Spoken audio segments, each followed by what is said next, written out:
afternoon, I'm Mai Rodriguez. Today on Newsfeed at noon, the Public Attorney's Office files new complaints in connection with the controversial Dengvaxia vaccine. That's after the DOJ withdrew the charges against former Health Secretary and now Congresswoman Janette Garin and two others. World leaders marking the 80th anniversary of the liberation of the Nazi German death camp Auschwitz. Still the king of Spotify, Bruno Mars breaks another record on the global music platform. And new surprises from BLACKPINK's Jisoo and Jennie.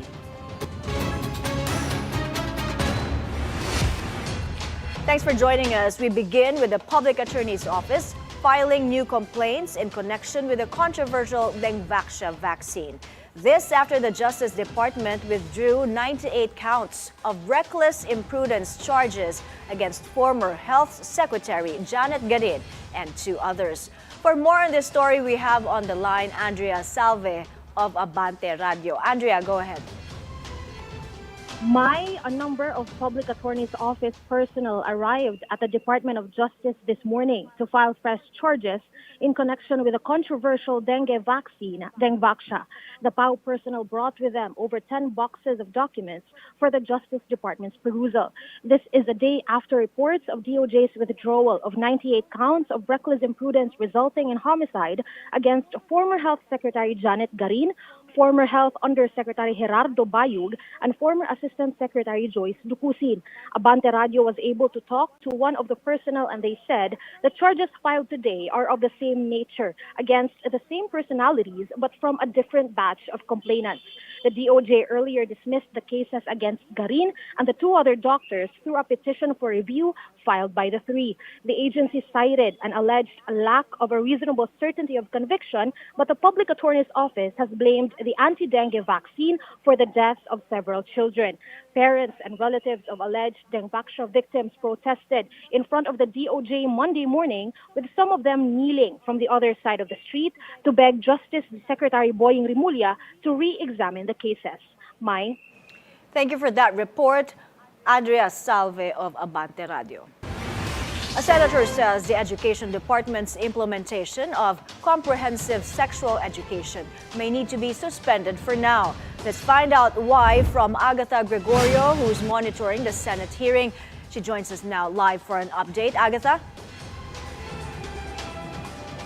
Mai DepEd admits there may be some confusion among teachers on comprehensive sexuality education, or CSE. So Senator Win Gatchalian says there could be a need to suspend implementation to make sure it stays faithful to the reproductive health law.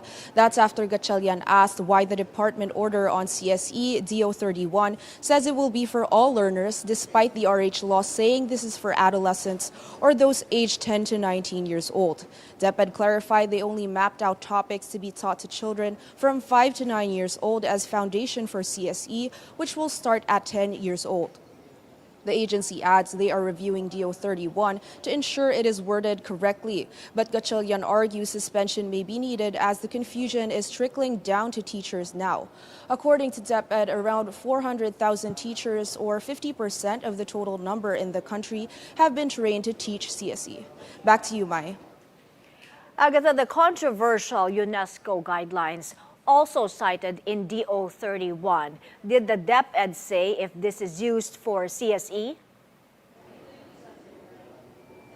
Mai, the department clarified this is only referenced but not entirely followed. They say that teachers may use it, but it has to be localized. Mai? Thank you, Agatha Gregorio, reporting to us live from the Senate. A reward for attacking and besmirching the reputation of former President Rodrigo Duterte. That's how his former chief presidential legal counsel, Attorney Salvador Panelo, sees the grant of executive clemency to former Iloilo Mayor Jed Mabilog. In 2017, the ombudsman ordered Mabilog's dismissal from public service after finding him guilty of serious dishonesty and failure to explain his wealth. But President Bongbong Marcos recently heeded his petition for pardon, citing his supposedly long-standing commitment to good governance. It was also in 2017 that Mabilog left the country for self-exile after then-President Rodrigo Duterte linked him to the illegal drug trade. For another Duterte ally, Senator Bato de la Rosa, there's nothing wrong with the grant of clemency to former Mayor Mabilog. De la Rosa also believes Mabilog has no hand in the illegal drug trade.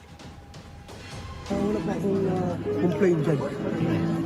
In fact, as I've said, pagdating nga doon sa allegation sa kanya about drugs, sabi ko nga noon na I was then very much willing to help him clear his name before President Duterte. Dahil nakita ko naman na nagsumikap din siya on his part na gampanan yung kanyang papel bilang mayor. But na-overwhelmed lang talaga siya. Napakalaking problema ng droga sa syudad niya. Pero kung sabihin mo na talagang siya, may hand siya doon sa proliferation ng droga, I'm not so sure, but I'm sure na on his own little way, nagsumikap din siya na masawat ang problema sa droga, pero hindi lang niya kinaya. But the most that we can charge him is negligence, no? Kung hindi niya napabayaan niya. Pero kung sabihin mo na talagang direct involvement, wala kang nakita during that time.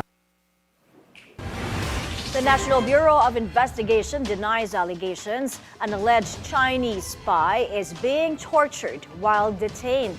Meanwhile, the suspect's Filipino wife asserts her husband is not involved in espionage activities. Nancy Carvajal has the details. No torture. The National Bureau of Investigation maintained the rights of Deng Yuanqing, a Chinese national arrested on suspicion of espionage, has not been violated and he remained safe inside the Bureau's detention facility, according to sources inside the agency.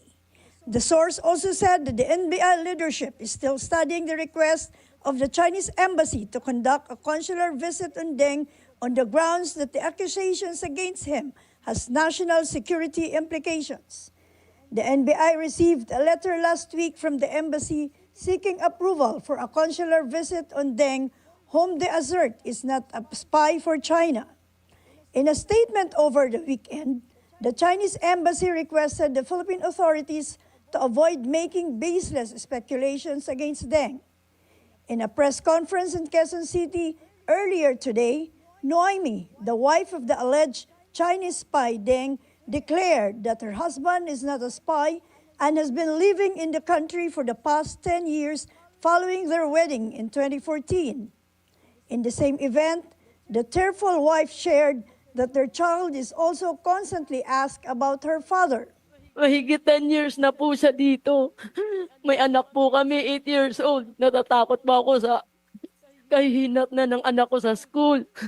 Dahil sa media na lumalabas na spy yung daddy niya, ayaw ko pong maisip ng bata. Kasi yung daddy niya, yun yung hero niya.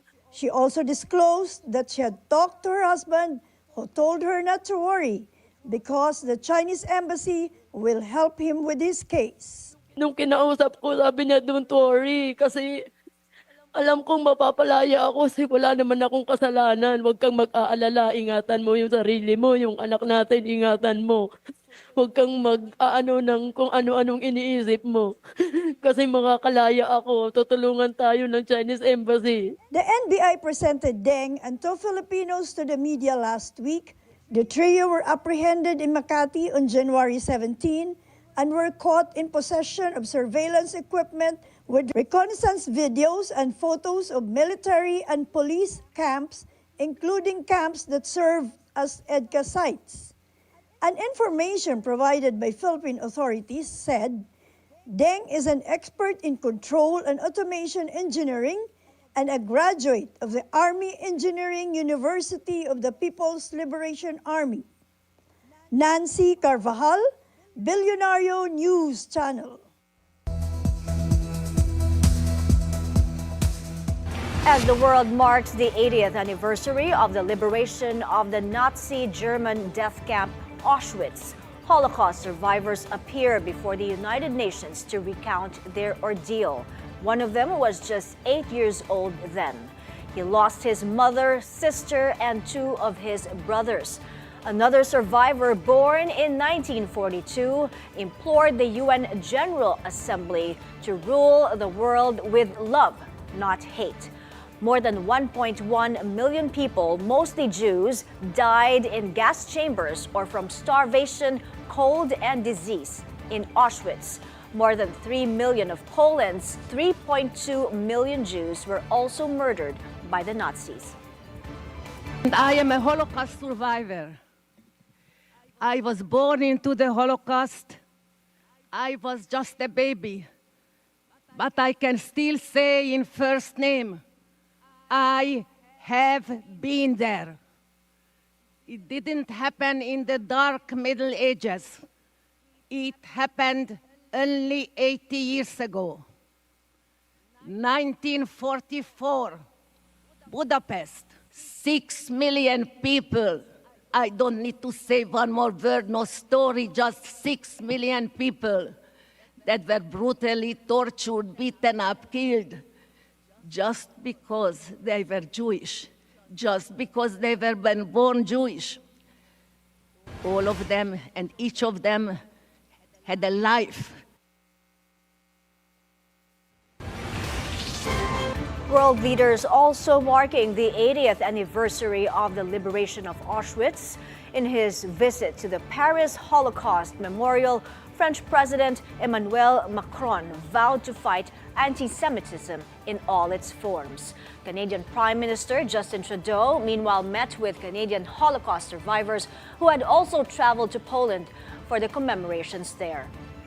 Ukraine's President Volodymyr Zelensky also paid tribute to Holocaust victims at a memorial in Kyiv. He then joined other world leaders in Poland. Britain's King Charles also visiting Auschwitz to attend Memorial Day. He laid a wreath at the site of the Nazi German death camp to mark 80 years since its liberation in World War II. The king's son, William, meanwhile, met with Holocaust survivors in London, along with his wife, Kate. I'm honored to join you today to mark Holocaust Memorial Day and to remember the millions murdered during the Holocaust and in subsequent genocides. We also remember those survivors who have lived with the scars, both mental and physical. Their bravery in sharing with us the most harrowing moments of their lives are extremely powerful and ensure we never forget. I assure them we never will. On this, the 80th anniversary of the liberation of Auschwitz, we also recall those who risked their own lives to help and save others. They risked death, torture, and persecution to defy the aggressors. It is payback for U.S. President Donald Trump as his administration fires more than a dozen Justice Department lawyers who brought 2 criminal cases against him. Officials say the lawyers were sacked as they cannot be trusted to faithfully implement Trump's agenda because of their roles in prosecuting the president. The Trump administration had also earlier reassigned up to 20 senior career Justice Department officials. The shakeup comes before the U.S. Senate votes on Trump's Attorney General nominee Pam Bondi on Wednesday. The White House releases the official portrait of Melania Trump. The picture features the First Lady in a dark pantsuit and white blouse, leaning on a desk in the White House. Her office says the photo was taken on January 21st.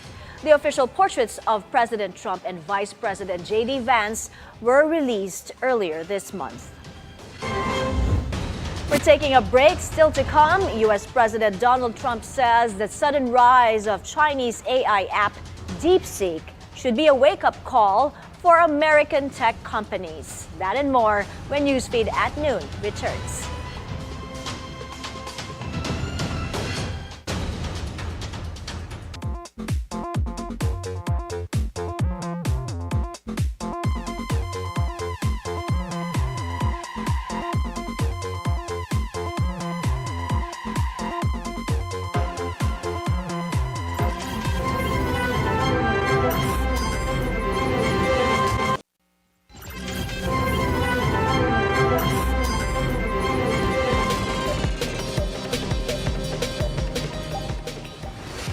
You're back on Newsfeed at noon. The Maharlika Investment Corporation, or MIC, invests in the energy sector. The MIC agreed to buy a 20% stake worth nearly 30 billion pesos in the Synergy Grid of the Philippines, or SGP. SGP owns a 40% stake in the National Grid Corporation of the Philippines. MIC President and CEO Rafael Consing explains the deal will give MIC 2 board seats in both SGP and the NGCP. Consing adds the move will safeguard the country's power supply from external threats and disruptions. Energy Secretary Rafael Lotilla welcomes the transaction, saying the investment will ensure the affordability of electricity in the country. The Trump administration's 90-day suspension of U.S. foreign aid will have a minimal impact on the Philippine economy. That's according to the National Economic Development Authority, or NEDA. Secretary Arsenio Balisacan explains foreign assistance from the U.S. represents a small fraction of the Philippines' overall economic activities. Balisacan points out the country's current flagship infrastructure projects are largely funded by other countries like Japan, South Korea, and multilateral institutions like the ADB and the World Bank. From growth in consumer loans to challenges in retail, business leaders share their projections for the year ahead. This report from Sujin Kim. Rizal Commercial Banking Corporation President and CEO Eugene Acevedo says they anticipate continued double-digit growth for RCBC in consumer loans and credit cards, maintaining a 20 to 30% loan growth target for the year. For the last 2 years, we've been growing at a nice double-digit number for all businesses, credit cards, auto loans, and home loans. And we're expecting the same thing to continue this year. Really because the economy has been going strong, maybe not as fantastic as it used to be, but it's still a very decent number. Plus, the main engines, BPOs and OFWs, continue to keep growing. That's building a support for consumer consumption in the country. Moreover, Acevedo expects nearly 100% of personal loans to be processed digitally in the future. It's just a matter of time. There has been a migration rather to the digital channels. Even amid concerns about higher non-performing loans in digital lending, the bank remains committed to stringent credit evaluations. For one of the largest food conglomerates in the Philippines, Universal Robina Corporation, or URC, is expecting mid to high single-digit top-line growth, driven by domestic recovery and strong international performance. Their capex remains steady at 8 to 10 billion pesos, focused on organic capacity expansion and infrastructure development. Profit growth is projected to lag slightly behind revenue growth as they reinvest. I think we've had very good profit growth over the last few years as we work to recover margins. But I think now it's time to sort of reinvest back into the brands, invest back into the people, invest back into the stores. URC saved over 1 billion pesos annually to help mitigate inflation's impact on consumers. Cost inflation in selective input costs continues to be an issue. I mean, people will read about high costs of coffee, high costs of cocoa beans. So there's still selected commodities and ingredients that are still have high pressure on inflationary pressure. So some of those still needs to be addressed both by internal cost savings and with some very selective pricing moves. Moreover, the retail industry is expecting to see improved profitability, with consumer spending driven by mall activity, population growth, and increasing OFW remittances. 2025 it's going to be a profitable year. Things are improving starting 2023. Last year was better than our 2023, and our forecast for 2025 are a lot better. People are out on the malls. OCW remittance continue to grow. The industry faces competition from e-commerce platforms, which he says have tax advantages due to the lack of VAT and customs duties on individual online purchases. Traditional retailers are advocating for fairer taxation policies, urging government to include physical goods in VAT regulations to address revenue loss. The total e-commerce transaction in the Philippines in 2023 was $31 billion. That's 1.2 trillion pesos. Tanong namin, magkano na-kolekta ng government na VAT on that? Imagine the loss in revenue and the unlevel playing field that it is causing the market right now. Sujin Kim, Bilyonaryo News Channel. A low-cost Chinese artificial intelligence model has emerged, and it's seen to threaten the dominance of current U.S.-based AI leaders. For U.S. President Donald Trump, if China could come up with a cheaper, faster method of AI, then U.S. companies should follow.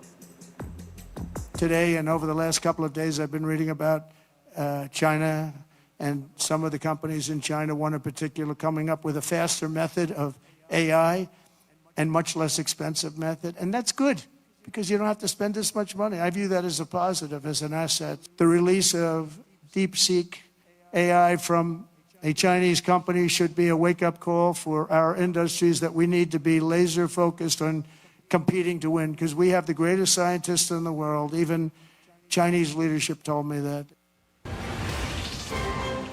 The U.S. Senate confirmed Scott Bessent as Treasury Secretary. In a 68-29 vote, lawmakers approved Bessent's nomination, placing him at the forefront of implementing President Trump's economic agenda. As the head of the Treasury, he faces pressure to address federal debt limit and work with congressional Republicans to extend Trump's 2017 Tax Cuts and Jobs Act.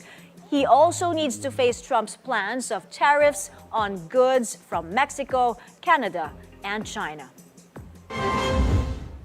Up ahead, President Bongbong Marcos pays tribute to the late queen of Philippine cinema, Gloria Romero.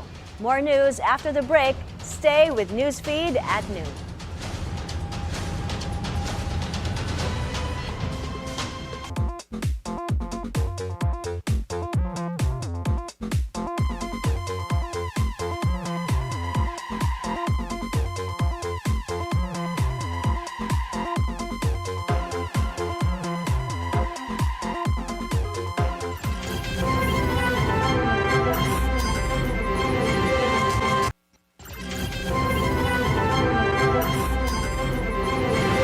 Welcome back to Newsfeed at noon. Again, the headlines. The Public Attorney's Office files new complaints in connection with the controversial Dengvaxia vaccine.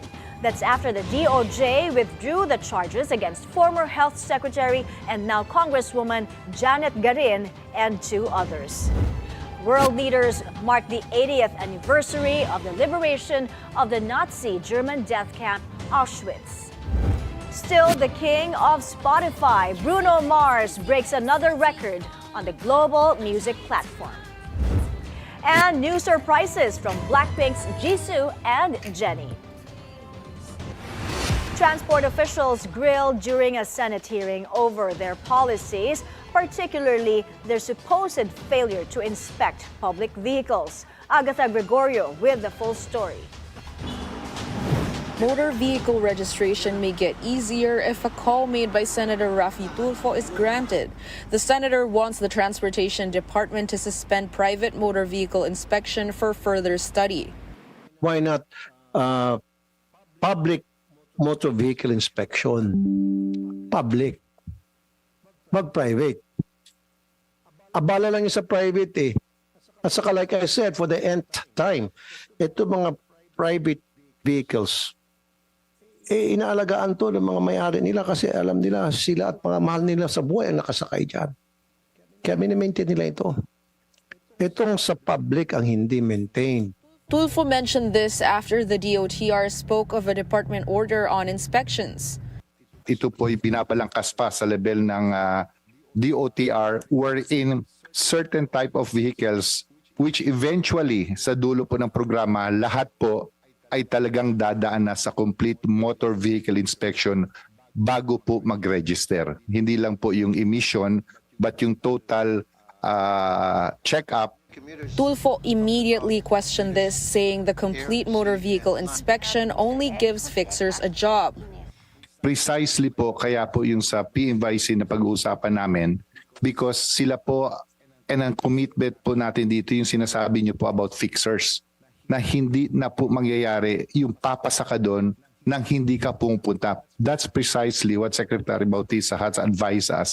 According to Transport Group Manibela, they themselves have seen private motor vehicle inspection centers, and most of these are too small to accommodate buses and trucks for inspection. Transportation Undersecretary Jesus Ortega says they will make sure these centers are capable of inspecting large vehicles. On the topic of safety, Tulfo asked the PNP if they are able to monitor young snatchers who target motorists.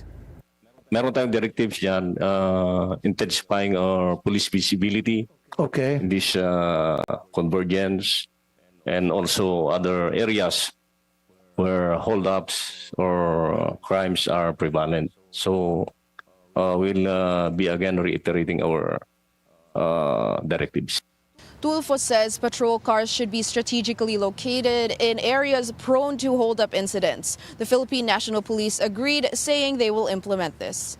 Agatha Gregorio, Bilyonaryo News Channel. The Commission on Elections moves to fast-track the printing of over 72 million ballots for the midterm polls after an almost 3-week delay. Hanati reports.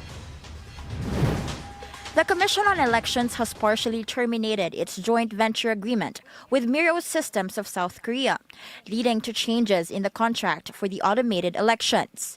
This is to expedite the printing of over 72 million ballots for the midterm elections, targeted for completion before April 14. Before resuming the printing process, the COMELEC and the National Printing Office signed a memorandum of agreement to strengthen their coordination in the printing of the ballots. The Commission assures the partial termination of its agreement with Miru will not disrupt operations. Under the new setup, ballot printing will be divided. The NPO will handle printing for 9 regions. Miro Systems will continue printing for the remaining 9 regions, including Metro Manila. Halimbawa lang, pwede rin mangyari na ongoing yung printing ng isang, halimbawa, ng NPO machine. Hindi pala ganun kabilis, mabagal. Pwede namin i-alter yung mga naka-assign na allocation sa bawat isa.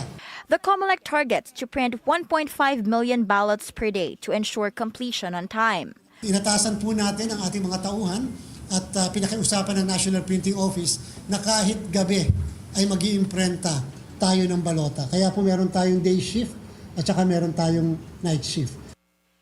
800 personnel will be deployed to the NPO to conduct thorough verification and inspection of 6 printing machines.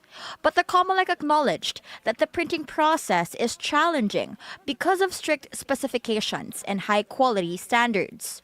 Defective ballots that require reprinting are expected, and these must be properly accounted for in COMELEC records.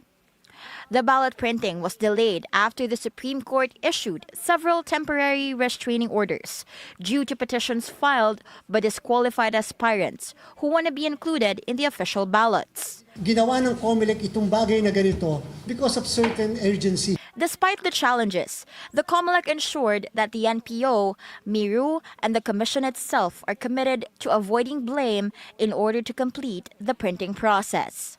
Hanati, Bilyonaryo News Channel. Several global tech and financial giants plan to expand in the Philippines to improve healthcare and digital finance with the aid of artificial intelligence. Finance Secretary Ralph Recto met with senior executives of foreign firms on the sidelines of the World Economic Forum in Davos, Switzerland. Among the firms are US-based cryptocurrency company Coinbase, who sees potential in the Philippines' growing digital economy. Recto also met with officials of tech firm HCL Software to discuss potential collaborations in advancing the Philippines' digital transformation agenda. Another meeting was with UK-based digital bank Revolut to empower small businesses with enhanced credit access.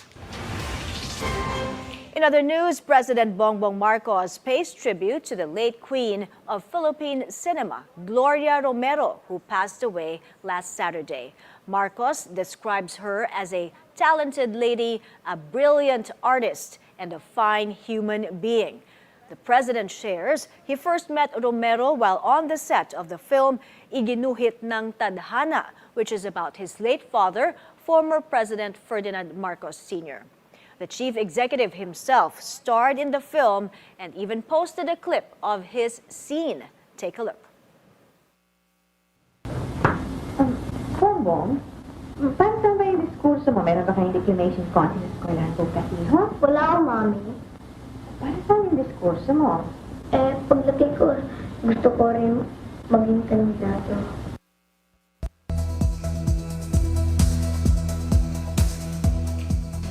UN Secretary General Antonio Gutteres is concerned by U.S. President Donald Trump's 90-day pause on foreign assistance. The UN chief says there should be exemptions to the aid stoppage so its humanitarian work will not be affected. The U.S. is one of the largest contributors to the UN system. The Secretary General notes with concern the announcement of a pause in U.S. foreign assistance. He calls for additional exemptions to be considered to ensure the continued delivery of critical development and humanitarian activities for the most vulnerable communities around the world. Those lives and livelihoods depend on this support. The Secretary General looks forward to engaging with the new United States administration on the provision of much-needed development support to people grappling with the most difficult challenges confronting the developing world. The United States is one of the largest aid providers, and it is vital that we work constructively to jointly shape a strategic push forward.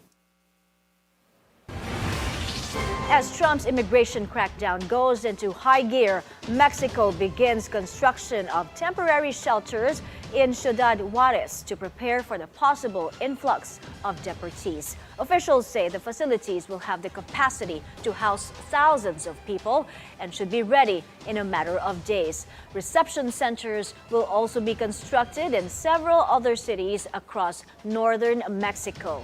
At the sites, deported Mexicans will be provided with food, medical care, and assistance in obtaining identity documents before they are returned to their hometowns. Trump has vowed to carry out the largest deportation effort in U.S. history, which would remove millions of illegal immigrants. Nearly 5 million Mexicans are believed to be living in the U.S. without papers.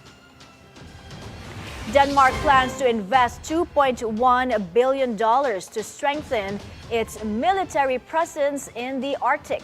This comes amid threats of U.S. President Trump to control Greenland, which is a semi-autonomous Danish territory. The investment includes funding for 3 new Arctic Navy vessels and 2 additional long-range drones and satellites to enhance surveillance. Last year, Denmark also allocated $26 billion for its military. A large artwork depicting the sun on display at London's Painted Hall. The new piece is called Helios, named after the ancient Greek and Roman sun god. It's the latest work of British artist Luke Jerram, and it's adding new light to what's been dubbed the Sistine Chapel of the UK. I saw that there was a similar one previously. I think it was a moon. We didn't make that one, and I was like, I really want to go. And I've wanted to come to see the Painted Hall for so long. It's been on my long to-do list for a very long time. So yeah, today we decided to come together. I also go out on a lot of adventures with my daughter, so we thought this would be a nice one to come and see together. It's a much quieter, sort of reflective installation because it's the sun, it's the warmer colours, and also it's because it's got the actual colours around the ceiling, etc. And I try to come in the morning when it's quieter because then you can hear the music and you don't hear all the other sounds or background sounds as well. We're taking another breather. Up ahead, Bruno Mars proving he's the king of Spotify as he achieves another milestone on the global music platform. Entertainment and sports news after the break. Stay with us.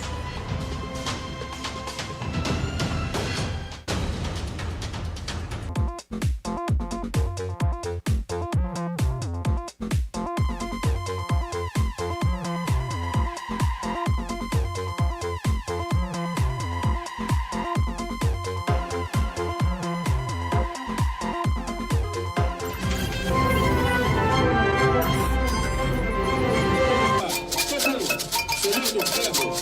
Those batalhas, eles já têm pedagogia.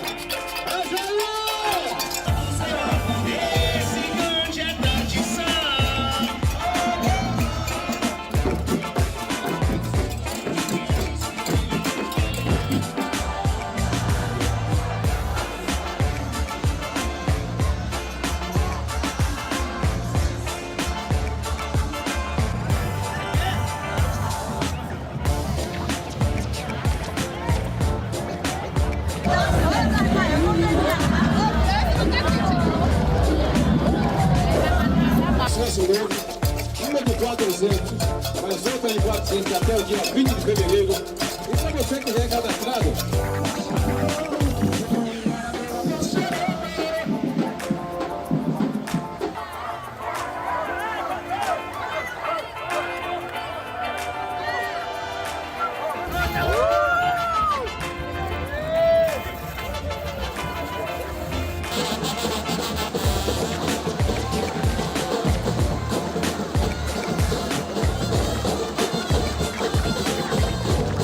fogo do vosso amor. Enviai, Senhor, o vosso Espírito, e tudo será criado, e renovareis a face da terra.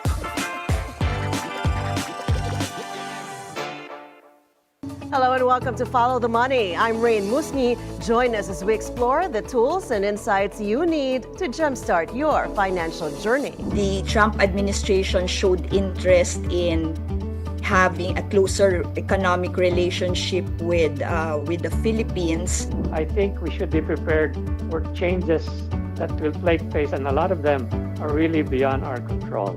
Keep it here on BNC, the Bilyonaryo News Channel, always on top. Good morning, I'm Mikey Orata. Ferdy Salvador. Welcome to Industry Beacon, where we shine a light on the trailblazers, the disruptors, and the industry leaders shaping our future. And in each episode, we explore how they're staying ahead in their fields, one industry at a time. It's a good opportunity to come from Australia here to the Philippines. AC Health has launched groundbreaking initiatives to improve access to care. I'm so thrilled we opened the country's first cancer-only hospital. Industry Beacon on BNC, the Bilyonaryo News Channel. This Chinese New Year, may your home be filled with joy, your heart with warmth, and your year with success. Kyonghei Wachai.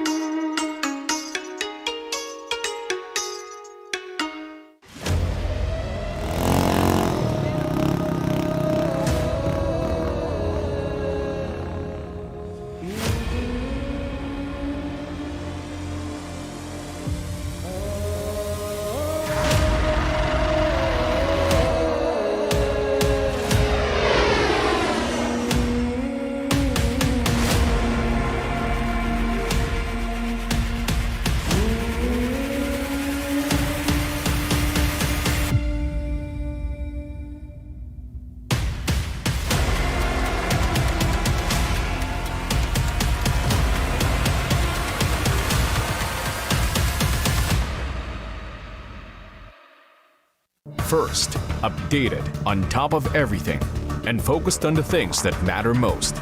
This is who you want to be. So scan your digital boxes now and search for Bilyonaryo News Channel, always on top.